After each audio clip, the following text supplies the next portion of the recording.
താമരശ്ശേരിയിൽ വിദ്യാർത്ഥി സംഘർഷത്തിൽ അതിക്രൂരമായി മർദ്ദനമേറ്റ വിദ്യാർത്ഥി കോഴിക്കോട് മെഡിക്കൽ കോളേജിൽ അതീവ ഗുരുതരാവസ്ഥയിൽ തുടരുകയാണ്. ഇപ്പോൾ ആ കുട്ടിയുടെ പിതാവ് ഇക്ബാൽ 24 ചേരുന്നുണ്ട്. എന്താണ് നിലവിൽ അവൻ്റെ അവസ്ഥ? നിലവിൽ അതീവ ഗുരുതരാവസ്ഥയിലാണ്.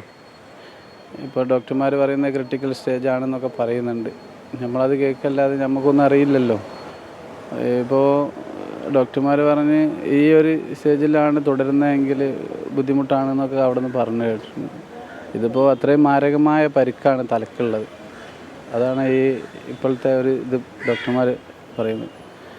ഇനിയിപ്പോൾ എന്താ ദൈവത്തിൻ്റെ കയ്യിലാണ്. പുറത്തേക്ക് ഈ പരിക്കൊന്നും ഇല്ലേ? പുറത്തേക്ക് എന്ന് വെച്ച് കഴിഞ്ഞാൽ ഇവിടെ എല്ലിനൊക്കെ പൊട്ടുണ്ട് എന്നൊക്കെ പറയുന്നുണ്ട്, തലൻ്റെ പിൻഭാഗത്ത്. പിന്നെ ബ്ലഡ് ശേഷം കോട്ടായിട്ടുണ്ട്. അങ്ങനെയുള്ളൊക്കെ ഒരു ഇതാണ് പറയുന്നത്. നമ്മളിപ്പോൾ വെച്ച് കഴിഞ്ഞാൽ ഞാൻ ജോലിക്ക് പോയി, പിന്നെ കറക്റ്റായിട്ട് നമുക്ക് അറിയുന്നില്ല, കുട്ടികളല്ലേ, ഫ്രണ്ട്സിൻ്റെ കൂടെ പുറത്ത് പോയി. അപ്പോൾ ഇതിൽ വലിയ ആളുകളാണ് ആക്രമിച്ചതെന്നാണ് ഞാൻ അറിയാൻ കഴിഞ്ഞത്.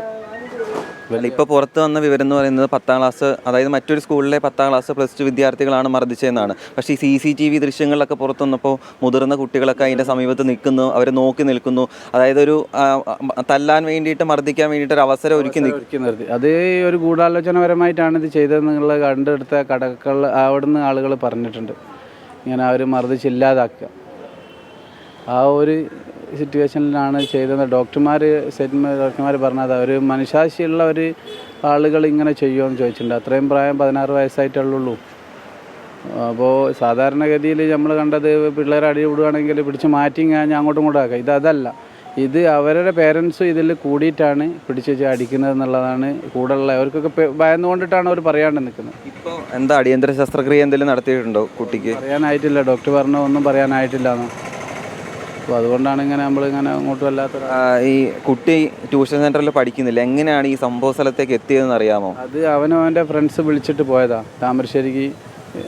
ഈ വണ്ടിയായിട്ട് അവനാണ് കൊണ്ടുപോകുന്നത്. പിന്നെ തിരിച്ച് വേറൊരു ഫ്രണ്ട്സാണ് ഇങ്ങോട്ട് ഇറക്കി കൊടുക്കുന്നത്. ആ കൊണ്ടിറക്കിയ ആൾക്കാരെ അറിയോ നിങ്ങൾ?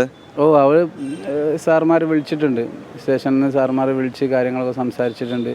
അപ്പോൾ ബാക്കിയുള്ള നമ്മൾ അത്രയല്ല അറിയുന്നുള്ളൂ, നമ്മൾ വീട്ടിലല്ല ഉള്ളത്. ഷഹബാസ് പഠിക്കുന്ന സ്കൂളിലെ കുട്ടികൾ തന്നെയാണോ കൊണ്ടുപോയത്, തിരിച്ചു കൊണ്ടുപോയത്? അവർ തന്നെയാണ്. അവർക്കേ അതിൻ്റെ സത്യാവസ്ഥ എന്താണെന്ന് അറിയൂ. നമ്മളിപ്പോൾ വീട്ടിലായതുകൊണ്ട് പിന്നെ എൻ്റെ കുറച്ച് കഴിഞ്ഞതിൻ്റെ ശേഷമല്ലേ നമ്മൾ താമരശ്ശേരിക്ക് പോയത്. എന്താ ഇങ്ങനെ മർദ്ദിക്കാൻ കാരണം എന്താണെന്ന് ഇപ്പോൾ നിങ്ങൾ വിചാരിക്കുന്നത്? അവർ തമ്മിലുള്ള വഴക്കാണല്ലോ. അത് ഫാമിലിയിലേക്ക് ഓല് ഇഷ്യൂ ആക്കി പ്രശ്നമാക്കി അത് ഗുണ്ടാ ലെവലിൽ കൈകാര്യം ചെയ്തു. അത് എന്തെങ്കിലും പ്രശ്നം ഉണ്ടായിട്ടുണ്ടോ? അവനായിട്ട് പ്രശ്നത്തിന് അവന് പോയിട്ടില്ല. ഇത് പല കുട്ടികളും വിളിച്ചറിയുന്ന നിൻ്റെ മകനാണോ, അതിനൊന്നും വരാത്ത ആളല്ലേ എന്നുള്ളൊക്കെ ഒരു ചോദ്യമൊക്കെ വരുന്നുണ്ട്. അവിടെയുള്ള ആളുകൾ അറിയില്ലായിരുന്നു. അവനതിൽ പെട്ട ആളല്ലേ. ഒരു കൊരങ്ങാട് സ്കൂളിലെ കുട്ടികളും കോളേജിലുള്ള കുട്ടികളുമായിട്ടുള്ള പ്രശ്നമാണ് ഇത്. അവന് MJ സ്കൂളിലെ കുട്ടിയാണ്. അവന് ഇവൻ്റെ സുഹൃത്തിൻ്റെ കൂടെ അവിടെ പോയത്. അതിൽ കിട്ടിയാലൊക്കെ എന്ത് ചെയ്ത് മർദ്ദിച്ചു. ഇപ്പോഴും എന്തിനാ മർദ്ദിച്ചെന്ന കുടുംബത്തിന് അറിയില്ല.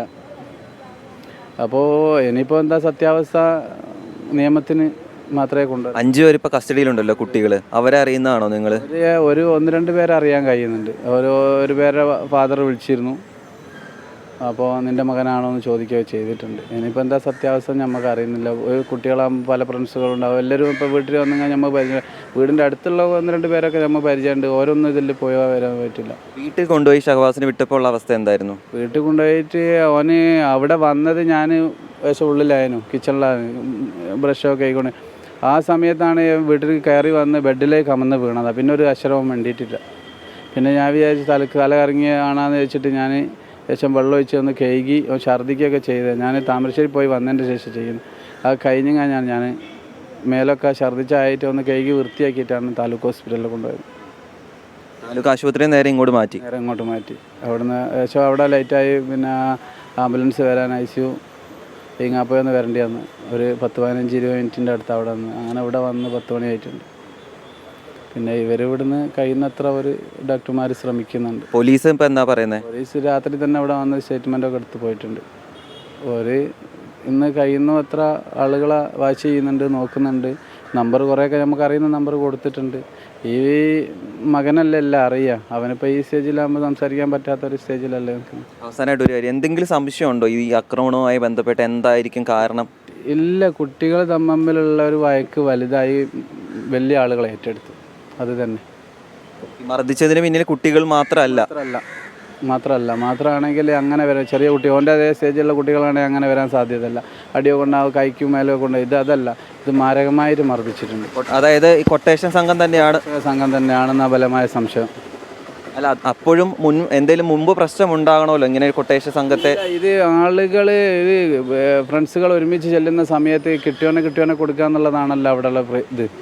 അങ്ങനെയാണ് സാധാരണ നമ്മൾ കാണുന്നത്. കൂട്ടമായിട്ട് പോയി കഴിഞ്ഞാൽ അതിൻ്റെ ആൾ എന്നുള്ള തിരിഞ്ഞല്ല, അതിൽ ആരൊക്കെ ഉണ്ടോ അതിൽ വർത്താനം പറയുന്നവരൊക്കെ ഓലെന്ത് ചെയ്യുക.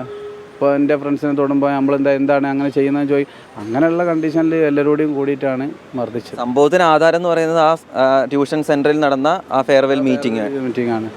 അതിൽ പിള്ളേർ ഇപ്പോൾ എന്തായി കഴിഞ്ഞാലും ഓർന്നുള്ളതായി കഴിഞ്ഞാലും ഓലെ ഫ്രണ്ട്സ് ഉണ്ടാകുമ്പോൾ പോയി കാണുമല്ലോ. ആ ഒരു ഇഷ്യൂ ആണെന്നാണ് കേട്ടിരിക്കുന്നത്.